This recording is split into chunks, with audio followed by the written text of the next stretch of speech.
Hi, welcome to the Library Podcast. My name is Kim. On December 16th of this year, readers around the world celebrated the 250th anniversary of author Jane Austen's birth. Here at the To the Library Podcast, we decided it would be a wonderful time to revisit and examine one of Austen's classic novels. So Anne-Marie, Fred, and I got together to discuss Sense and Sensibility.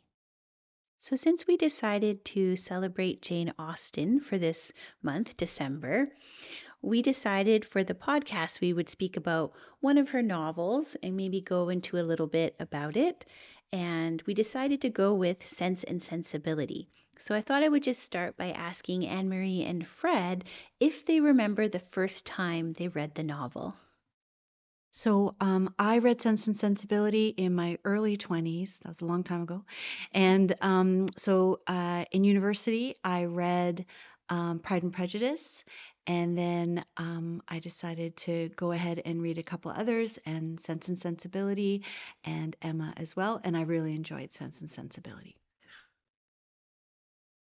I think I was in my teens, actually, and I began with Pride and Prejudice. I think most people probably do. Yeah, a gateway drug. And I think probably the next one was Sense and Sensibility. And I was blown away by Pride and Prejudice. And it took me a little while to warm up to Sense and Sensibility to the same extent. But now I'm enjoying it, yeah, just as much. Yeah. I'm the same. Pride and Prejudice was first, Yeah. and then I think it was Emma, and then Sense and Sensibility. And it's the same sort of idea. I think when you're younger, Pride and Prejudice sort of captures you first, and some of her other novels, you need to give it a little more time and effort as a reader to see everything that's going on, whereas in Pride and Prejudice has that momentum that's really easy to follow. So, did you have a different experience reading Sense and Sensibility now than you did when you first read it? Oh, definitely. Definitely. Because when I was in my early 20s, even just looking at the romantic part of it, is I wanted a man with edge. Like, I didn't want some nice Colonel Brandon who's like all over me and nice and doing all these things like ick, right? I wanted the Willoughby. But now, after all these years, I'm like voting for Colonel Brandon, like, yes, like steady, kind, has so much experience in life. He's going to be devoted to Marianne. Like, this is awesome. So I would say that's the biggest change for me. And that's because I've changed, and that now I see that all the men with edge hurt you. Yeah. Um, I probably always identified more with Eleanor than Marianne, even when I was younger. And my impression of Marianne has just worsened each time I've read it. But I have to say, Colonel Brandon, nice guy that he is, why does he deserve Marianne? Mrs. Jennings says early on in the book, he is rich and she is handsome, and that apparently makes them a pair, but he's so much older than she is. She's not interested in him. I'm not sure it's great that she ends up with him at the end of the book. Response. Rebuttal. I think that he falls in love with her. He does mention that she reminds him of who he fell in love with when he was a young man. And we all know that we all have a pattern. When we meet someone, we're attracted to them often because they remind us maybe perhaps of one of our first loves or our first crushes. So I think I agree, she's very young, very, very young, and there's a big age gap there. But I think that that's where that comes from. And I don't think it's creepy. Like, I know some people think it's creepy, like that an older man is pursuing such a young woman, but it was the time. At the time, that's just what happened. But I do think that's what it is for him, is she reminds him so much of his first love. I absolutely agree about his motivation. I just don't think the novel shows enough change in Marianne to make it credible that she is going to be as happy with him as he might be with her. That's my only problem. It's the age difference is part of it, but it's more the approach to life difference.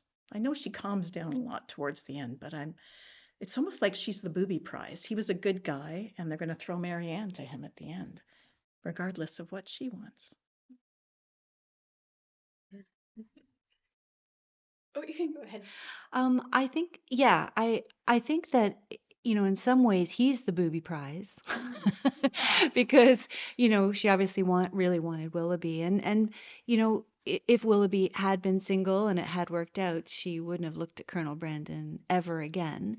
Um, but I think that I think there comes a time in every woman's life, and I think everyone comes at it at a different time, is when they stop, like I was saying, going for the guy with edge, is you start to realize, okay, no, maybe I want someone who's going to be very loyal to me and dedicated to me and a good father and a good provider, and I can rely on that person. And I think that's maybe why she comes around at the end, is perhaps she realizes that that is what she wants in life, and that he um, really sort of likes a lot of the same things she does. He loves music Right. and he loves reading, and so they do have some things in common. Yes, and I think that Colonel Brandon is the grounding force that she needs to become the person that she wants to be when she's realizing the faults that she's had, because she just gets a little too extravagant in her emotions. And Her sensibility. yeah, and that you see her love and affection for a grounding character in her love and affection for Eleanor. Yes. So I think that they could make a nice couple. Let's hope. I just want to say that when I was young too, I didn't know that Sense and Sensibility were opposites. I thought they were the same, Sense and Sensibility, and I never questioned, like, oh, why did she put both of those down? And it's only now later in life where I know more and I understand that Sensibility was a movement and Marianne represented that. But that is a change too, that I did not realize that when I was young. Before moving on, at looking at why we would recommend people reading the novel, I'm wondering if there's any other characters you'd like to discuss a little more in depth, like about how we were just discussing Colonel Brandon. I think Edward F, Mr. F. I think that when I was younger, again, I was a lot more forgiving of him. But now I realize that he was a bit of a wet noodle. But at the time, I wasn't aware of that. I don't know why, but when I really started to look at how he treated Eleanor, how he treated Lucy Steele, like not being forthcoming about everything, and sort of not owning up, like um, uh, not being a good person, really. I started to see him in an unfavorable light.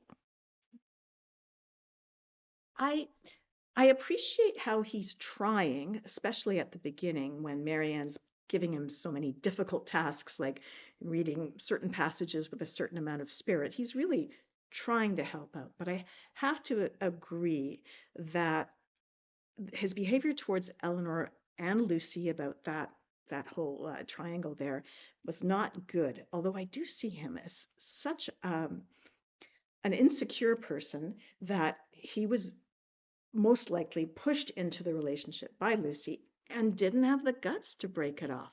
However, I think he should have been more guarded with Eleanor if he really felt he couldn't follow through. This time when I was revisiting it, I was sort of thinking about, this is one of the things I sometimes find interesting about really classic novels, is that you can interpret them in different ways. As you grow older, you see characters differently, but also in the period of time you are in, you see some interesting relationships between things. And what I was thinking about is how he's just clearly very bullied by his mother and his sister.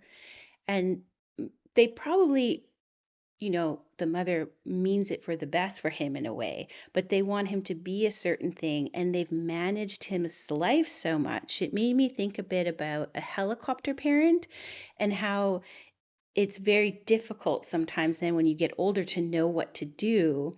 And that's why he's left in the state of like having difficulties expressing himself and making follow through decisions.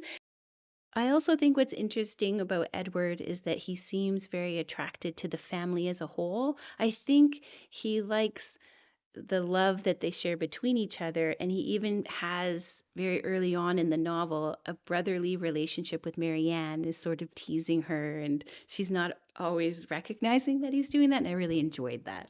Yeah, and probably because his family was so harsh towards him, he's just leaning into this affection that he sees with the Dashwoods, the other Dashwoods. Yeah. Um, it's really evident in his visit to Barton Cottage, and he's in such bad spirits. And towards the end, he's moping and saying if only he had something to do, like some career or some direction to go in, but he feels he has nothing. He's aimless. And yeah, that's definitely down to his mother and his sister to a certain degree. And I think his brother too, because he obviously is more favored in the family than Edward. I think that Jane is probably trying to teach us to be more compassionate towards people, and that she has so many flawed characters, like seriously flawed characters. So I think that that is something that I can take from this, to be more compassionate. What about Eleanor? Does anyone have any thoughts they want to share on her? I do. I do. I like Eleanor was my favorite character to begin with because I really reacted positively to like her sense, her logic, her trying to guide her mother to make the right decision about the house they were going to go to. She's such a realist, and and she covers up for the rudeness of her sister. She's just such a mature character, and she does feel hurt by Lucy Steele and her revelations, but she's also playing that a little bit. She's sort of toying a little bit with Lucy by bringing up the subject again and again. They're a funny cat and mouse situation, but no, Eleanor and she's going to be happy at the end with Edward, even though she only gets the poor living that Brandon has offered Edward of £200 a year. But you know she's going to be happy. And it's kind of ironic because there's Marianne in the big house with all the money and her sister in the poor living, at least for now. Yeah, I think that I appreciate Eleanor, but I also think that she must be, it must be exhausting being the one who sort of her needs are always the last ones to be met by her own volition. Like that's, she just has it that way. And that, yeah, her mom, she's like a mother to her mother. Now her mom is quite young, like I guess she's 40, which is really, really young. And she seems to be, like you said earlier, Fred, that she seems more in line with Marianne, like living that life of emotion instead of reason. But I think I have more, talking about compassion, I do have a lot of compassion for Eleanor because it's hard to be the eldest. It's hard to be the one who everyone counts on to do the right thing all the time. And but I'm very happy for her because she definitely loved Edward despite all his flaws. She loved him completely and utterly. So to be able to marry him and have that life with him is a dream come true for her. So I'm very happy for her. I also really appreciate how Eleanor she's a good judge of character, and she's gives people a little more time to understand where they're coming from than Marianne does, but also because of that sense of being good judge of character. She knows something isn't right about Willoughby because she really pays attention to the cues of everyone. And I think that's really impressive.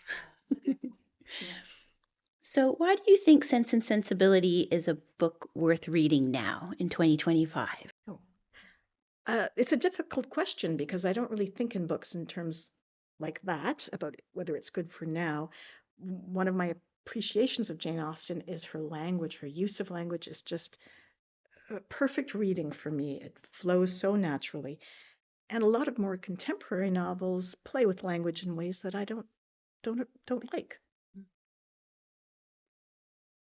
I think that her themes are timeless, and I think that um, anyone now, any young person or any person right now who could pick it up would go, "Yep, that's life even now." All these years later, we're still talking about the same issues, relationships and family. Oh my goodness, all those dynamics, and I think that that's why she's just a star because it's like she almost was ahead of her time. And yeah, I just think that it will be forever timeless. Yes. So, can't talk about Jane Austen without maybe mentioning a little bit about the myriad of adaptations, screen adaptations of her work. I'm wondering if anyone has any thoughts on some of the adaptations they may have seen of Sense and Sensibility. Yes, I made a point of watching every single adaptation I could find on YouTube, beginning with one from, I think it's 1971, um, and with Joanna David as Eleanor. I don't know if you know that actress, but she was a great Eleanor then. Uh, Both Eleanor and Marianne are cast much too old. They're definitely don't read as teenagers, and that's a bit of a flaw. But Mrs. Jennings is a wonderful character in that adaptation. She's very relatable. She's as written in the book. She's not such a joke, such a caricature, and she's maybe played by an actress a little bit too young. I can't remember her name, but she was in Are You Being Served? That was that actress. She was a great Mrs. Jennings, and she really made me see what a kind person she was. She was had so much forbearance for Marianne. It's hard to know whether she really picked up on how rude Marianne was to her, but she had patience and love and kindness for both of them. My favorite screen adaptation is for sure Ang Lee's version of Sense and Sensibility. And it's interesting, they did the same thing with Eleanor. They made her character so much older than Marianne. Like Marianne did seem quite young, I would say, like maybe 19, 20 in the film adaptation. But I mean, I think that Emma Thompson was probably in her mid 30s, yeah, when she made that. Interesting point. She ended up marrying the actor who played Willoughby. I always thought that was awesome. But I love Ang Lee as a director, and I thought he did a wonderful adaptation. Again, Hugh Grant made Edward seem so lovable and cute and wonderful and not flawed in the very least. But I thought it was an excellent adaptation. And Alan Rickman is a prize for Marianne. I mean, just that voice, to live with that voice for the rest of her life, wonderful. Yeah, I always think of that Sense and Sensibility as well. From what I understand, they talked Emma Thompson into taking the role because they thought she would be so good because she's the person who adapted. The screenplay. So I think like all the screen adaptations have flaws because they feel the need always to change the characters to suit what they think the tastes of an audience are. But with that one, it's one of those movies that, if it's on, I watch it Oh, yes. because I just think it's beautifully shot and it still captures an essence of it very well. And yeah, like Alan Rickman's a perfect Colonel Brandon. Yes, yes, yes. Yeah. But Margaret is played up too much in that. And I was thinking, reading this, why is Margaret even in the novel? Her only role seems to be to bring up I know her sweetheart and his name begins with F in one conversation, and that seems to be the only thing she offers to the whole plot. So I'm not too sure why Jane Austen felt there had to be a character of a younger sister who is older, I think 13 in the novel, and not quite as young as she's portrayed in the Ang Lee adaptation. So I think we're coming to the end now, but I wanted to open it up to see if either of you have any final thoughts you want to share about Jane Austen or Sense and Sensibility. One thing I just want to recommend if anyone finds themselves in England, to definitely go visit Jane Austen's house. I was lucky enough to go in my early 20s, and it was just incredible, just so magical, and the energy in the house, and just knowing that she wrote her novels there. Oh, it was amazing. So it's in Hampshire. So if you are in England again, I recommend you go. And I recommend reading everything Jane Austen wrote, including Lady Susan, the novel that was written before the first version of Sense and Sensibility. It's a series of letters between Lady Susan and a number of people in her life. And her daughter's name is Frederica. And that's my name. And that's why you should read Lady Susan and see the amazing adaptation, which for some reason is called Love and Friendship by Whit Stillman. It's hilarious. Excellent. That's very funny. Well, thank you both so much for sitting down to discuss Sense and Sensibility, and we'll see you in the next year. Thanks so much to Anne-Marie and Fred for getting together with me to take a closer look at the wonderful Sense and Sensibility. The To the Library podcast would now like to share a holiday treat with listeners. Local writer and Marmora and Lake Library volunteer, Anne, sat down with us to share an original Christmas story. It was a red, velvety, fine corduroy, trimmed with a band of white rabbit fur. I put my name on it with glue and silver sparkles. It was about 3 feet long and had a shapely leg, a feature I later realized made stuffing more difficult for Santa. But I made it to last on the Kenmore sewing machine my dad gave me when grade 7 home ec brought an aha moment. I can have neat clothes if I make them myself. In retrospect, it was a rather greedy Christmas stocking, but I made up for that years later by making stockings for husbands, my mother, my children and grandchildren, and our cats. Those stockings were less shapely and wider, so they were easier to fill, but just as greedy. Guilt assuaged. I took particular pleasure in making stockings for my children. The first for my Katie I made of real red velvet and added a trio of silver bells to the toe. A wide band of Christmassy satin ribbon encircled the top, and a frill of white lace trimmed the ribbon's edges. Inside, a tag read, "Made with love for my special little girl."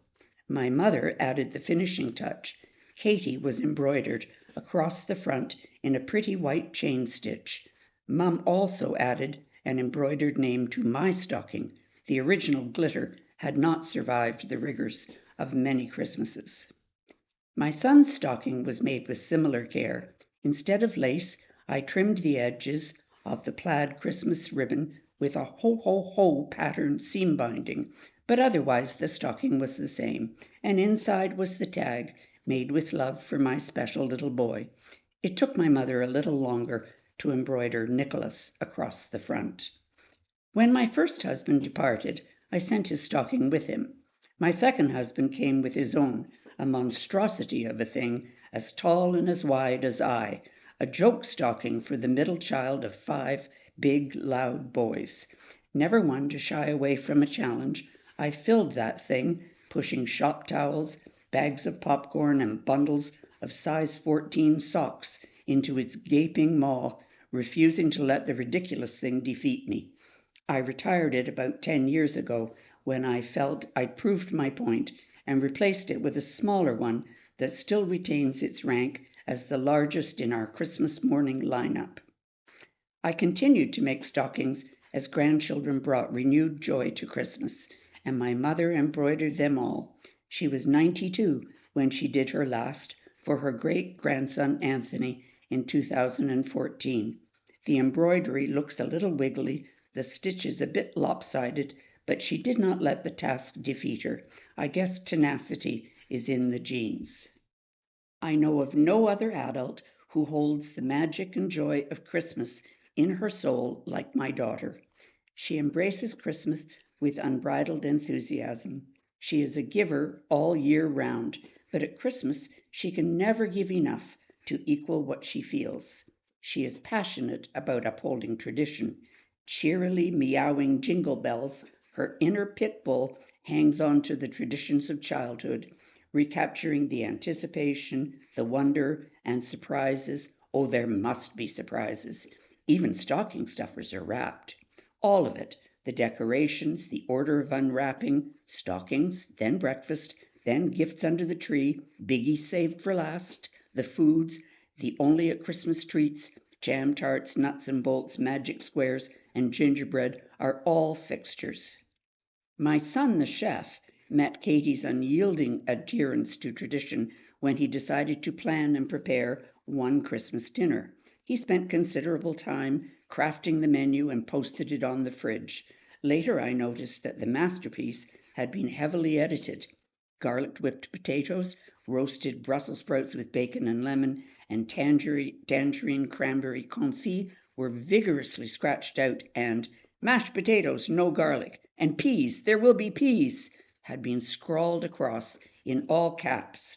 We had our traditional meal. The most significant Christmas tradition was my mother, Nanny to my kids. Nanny traveled from her home 1,500 miles away to be with us every summer and every Christmas. Her life revolved around two things: teaching music to dozens of young people during the academic year, and us, me, her only child, my husband, 2 children, and most especially our grandchildren. Christmas was synonymous with Nanny, or said another way, there was no such thing as Christmas without Nanny, until there was. In 2001, the year she turned 80, my mother was diagnosed with breast cancer.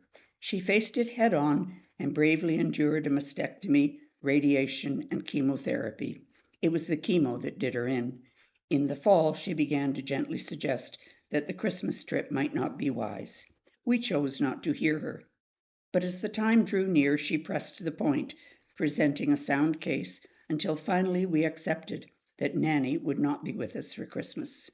It would be the first ever without her, for me, and for Katie, and for Nicholas. We were devastated. The kids decided they would cheer Nanny by making her a Christmas video, narrated by my son in his BBC announcer voice, minus the English accent. It opened with Nicholas, handsome, charming, and articulate, welcoming Nan and explaining that we hoped the video would help her feel included.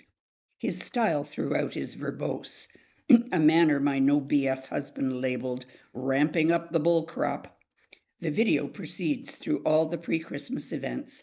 Outside our house, Nicholas comments on the light display, notes the absence of lights on a large juniper, a travesty, he declares, and pronounces the overall result lackluster. He notes the arrival of the tree and me decorating it as the kids critique my light and ornament placement. There's a video of shopping, wrapping, and cooking, and the provenance of 2 family legends is documented. Me, stirring nuts and bolts, dropping the spoon on the floor, promptly picking it back up and putting it right back in the pot without a blink. And the other, Katie unwrapping a gift of perfume from her boyfriend's grandmother, taking a whiff and proclaiming, "Blech, not good at all," with her tongue stuck out and a vigorous little shake of the head and a glowing smile. The video ends with all of us in front of the tree singing, "We wish you a Merry Christmas." Now, 24 years later, we watch the video with mixed feelings: nostalgia, sorrow, joy, wonder. Many of the characters in the video are gone. Katie and Nicholas, partners of the time, our cats, our house, and Nanny. There are new characters, new partners, and grandchildren. There are fractured relationships and a family redrawn. Many things have changed, but some remain. We still use our Christmas stockings, and we always have peas with Christmas dinner. Thanks so much to Anne for sharing that wonderful holiday tale with all the listeners. That brings us to the end of this episode. Everyone at the To the Library podcast and the staff of the Marmora Lake Public Library would like to wish listeners a very happy holiday season. Until next year, keep reading. Bye.